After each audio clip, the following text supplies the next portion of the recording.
The following video has been created without the use of AI. Please support your human content creators by liking the video and commenting something down below. Subscribing is optional. Now please, enjoy the show. It was the year 1999 when Compound B was discovered by Urban Shade. A powerful chemical mixture that to this day was unknown as it defied all logic. All analysis showed that it was simple helium, yet its effects were strange. The gas and its containers were given the designation G-9-1 to 10, codename The Long Rest. Each container having its own designated number. It was theorized that it wasn't the helium and the metal containers, but the containers themselves that were anomalous. Inhaling the gases contained within them would cause anyone with functioning lungs, be that animal, human, or even anomaly, to fall asleep within 30 seconds after exposure. The minimum requirement for this to take effect was about 3 full breaths. Any more had no additional effect or added intensity. The sleep caused by the long rest created a unique dream catering to the deepest desires hidden within a person, making them addicted to the dream world, as well as making them yearn to sleep for as long as possible. Accounts from expendables who had been used in experimentations with G-9 revealed that the dream could only be left via the subject's desire to awake, or electric shocks delivered via a standard issue Urban Shade Viper Bite taser.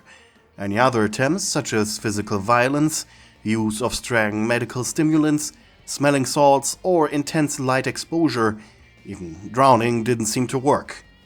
It would just lead to the expendable's death. Strangely enough, the gas didn't seem to deplete either, as the pressure gauges on them remained in the same spot.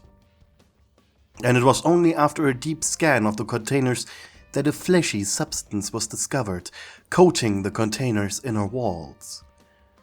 It was theorized that this fleshy mutation, whatever it was, created the gas, and that perhaps the metal was a sort of chitin shell. Either way, each of the 10 containers were delivered to different Urban Shade containment sites for further study. Perhaps a use for the gas could be discovered. And it was a certain rogue AI who managed to unlock the seal on the gas container. A simple 5x5 meter iron room with a so-called quarantine door. It was basically an airlock door that had both an automatic as well as a manual opening mechanism. While G-9 was considered an inert anomaly, meaning it was safe to keep in storage due to it being just an item, these safety precautions were put in place to prevent a potential escape of the gas from the chamber. But because of the unique door, the painter required a biological being to do the manual part for this. That traitorous bastard Sebastian was off the table. Sure, he did cause the containment breach in the first place, but he had kept anomalies he considered useless to his plan, as he called it, locked up. This only left expendables, and it took the painter multiple attempts with them. Keeping these brainless fools alive for as long as possible was micromanagement he was not programmed for. Until finally, expendable hashtag 98796-0065 came close. Honestly, the painter almost forgot his own plan. And so, instead of guiding the fool towards the mask of sadness, he stopped himself. Just as he was about to open the door, he chuckled. Oh, I'm sorry. That was the wrong door. I'm so sorry. I almost opened it. In there is something rather dangerous. You don't want to go in there. The expendable, who almost walked into the room made of living flesh, looked up at the nearby camera. I mean, the left door, not the right one. Being helpful, nice, freaking sucked. But it wasn't long until the expendable reached the door to G-9. You sure this is going to help me, boss? Asked the expendable nervously. Of course, buddy! This will save you! I know it! Yes, yes, yes! All you need to do is twist that knob! Confidently, the expendable placed his hand on the door, turning what outwardly appeared to be a valve, while the painter activated the opening sequence. The door's mechanism rattled and creaked until... It's opening, boss! Shouted the man. However, what he didn't know was that when the door swung open, that he was just met with a gas container. How will this protect me? Oh, it will, friend! It will, of course! Simply grab it! Shouldn't be too heavy for a strong, smart boy like you. Right! The expendable finally felt uncomfortable. He had expected a gun. Though sighing, he threw the metal can on his shoulder. So, where do I go now, boss? Boss? Oh, yes, I will guide you to our common enemy, friend, and all you have to do is activate the canister. Remember what the document said that I gave you. It killed certain anomalies. It killed certain anomalies, yes! And one of these anomalies I need you to kill. Right. The AI smiled to itself. I need you to kill Z-13.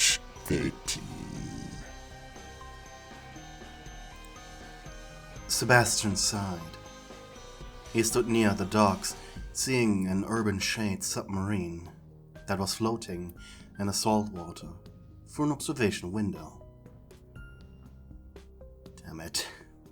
He had noticed the strange absence of the painter's meddling, and now perhaps an expendable had gotten to the AI first. Whatever the painter was doing, it definitely would mean chaos. And he was just reaching the final chapters of the novel he was reading. Narrowing his eyes, Sebastian went through the data logs on the security tablet. Since the AI controlled automatic doors, he needed to compare a route.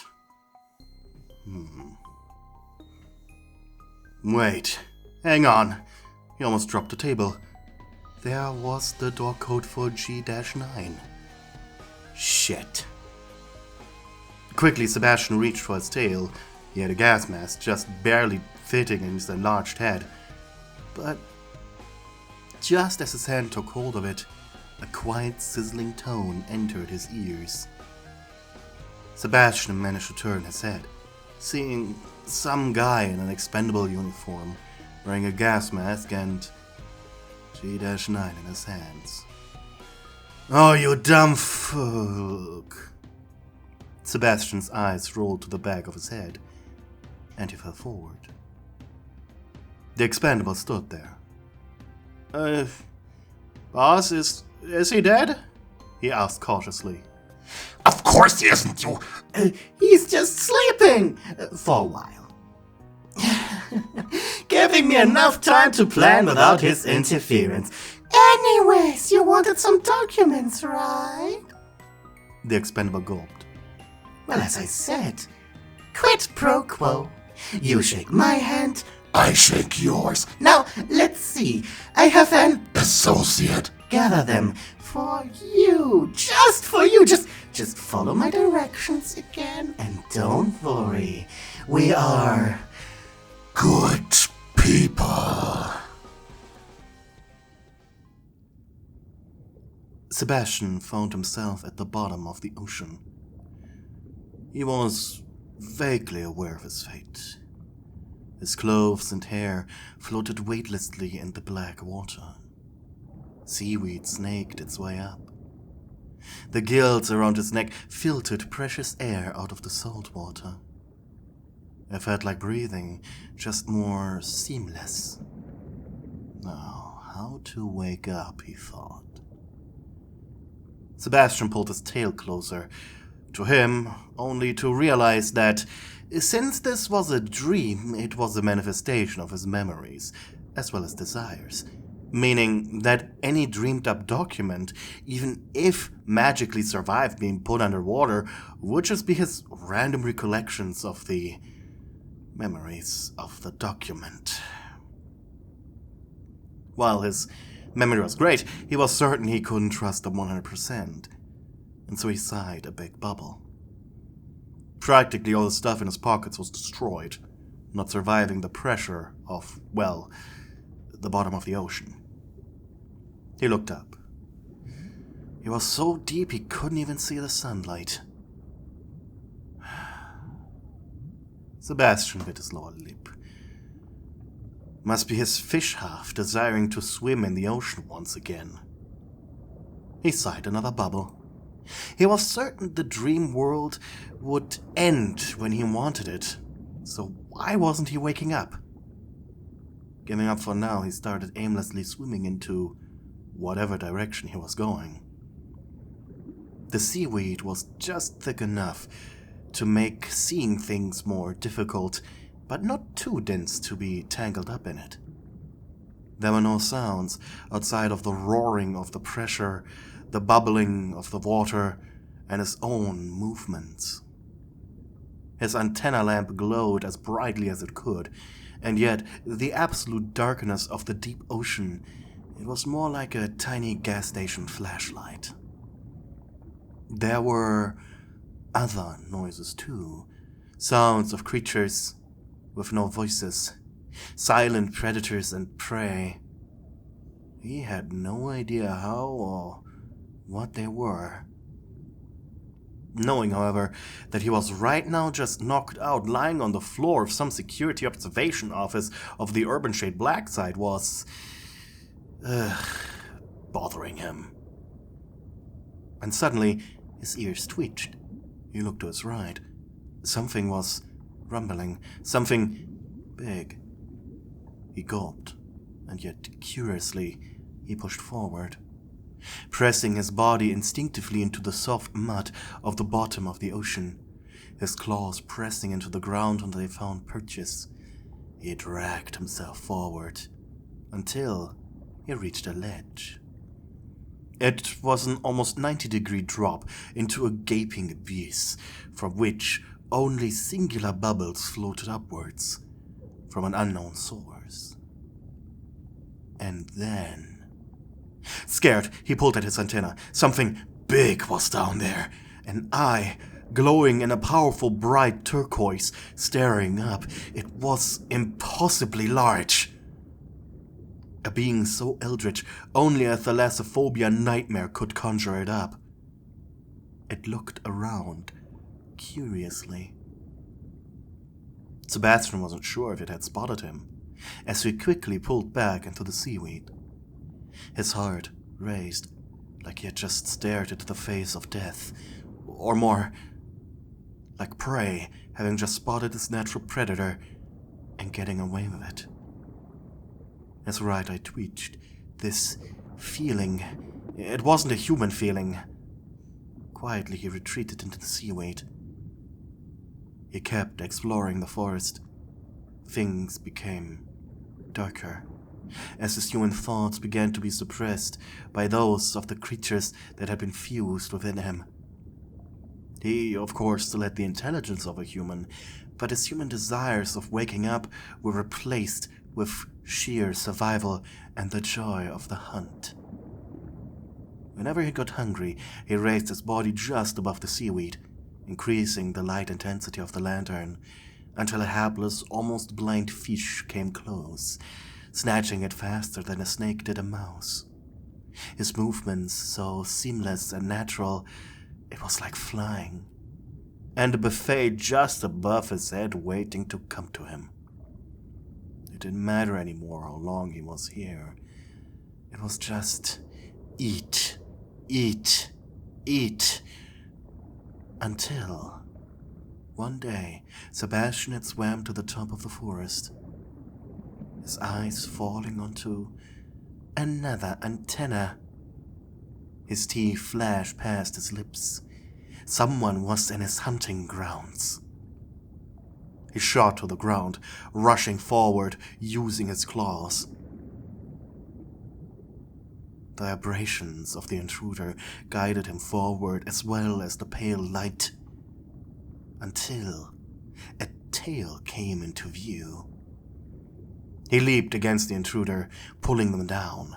A brutal fight ensued, his claws tearing into diamond-hard scales, teeth burrowing into raw fish flesh, while the intruder returned the favor in kind, using its claws to tear at his clothes, rip his hair, and try to tear apart his chest. Clouds of red blood and brown mud erupted from the seaweed until Sebastian finally won the upper hand. The intruder was roughly of equal strength to his, after all. And they were thrown on their back, pressed into the mud, until Sebastian blew a large bubble out of his gaping jaws as he stared down at you. Long, seaweed-colored hair, 3 blue glowing eyes, and a white, hungry, grinning mouth. Sebastian's teeth gnashed together as his gaze went lower. Your body was slender, small shoulders with long arms and 2...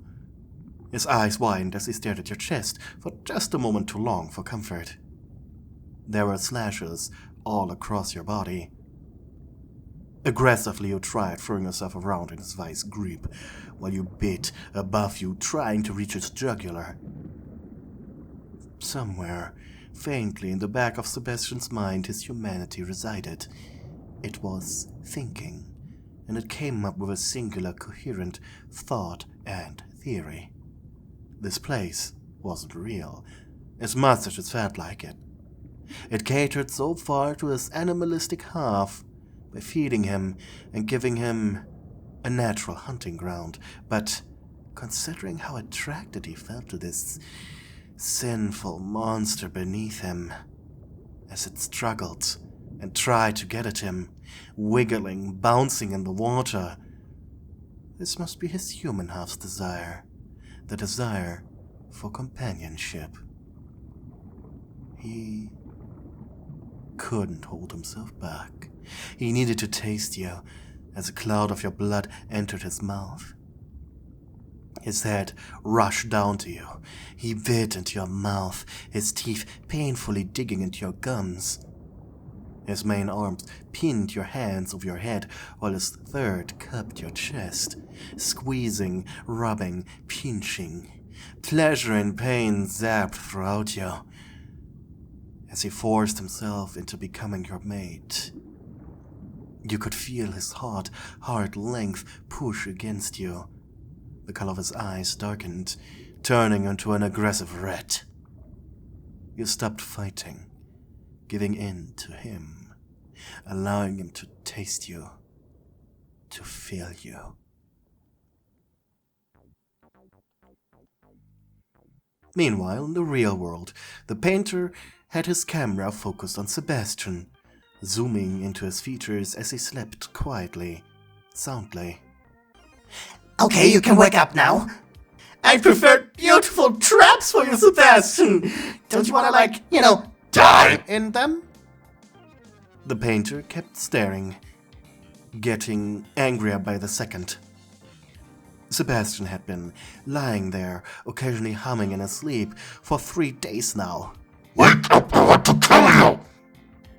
He played the sound effect of fingers tapping on the table impatiently.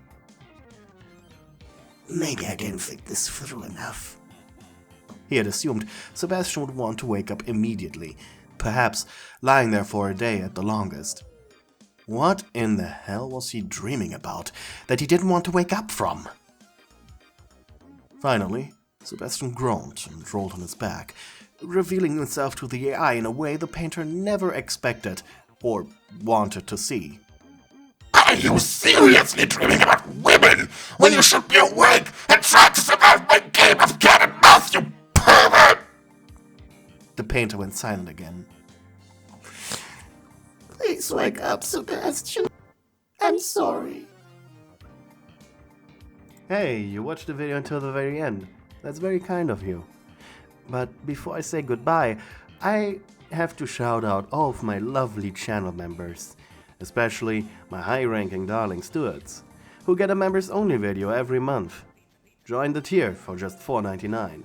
Anyways, we have Nicolai Hatcher, Maxi Cat, Alison Watkins, Bella Mare, Mystic Jade 111, Giovanna Moretti, Twilight Mia, Angry Boxman, Hella, Anonymous Weep, and Nicodemus D. Thank you for supporting me. Also, thank you to everybody else who is supporting me. You are keeping me alive.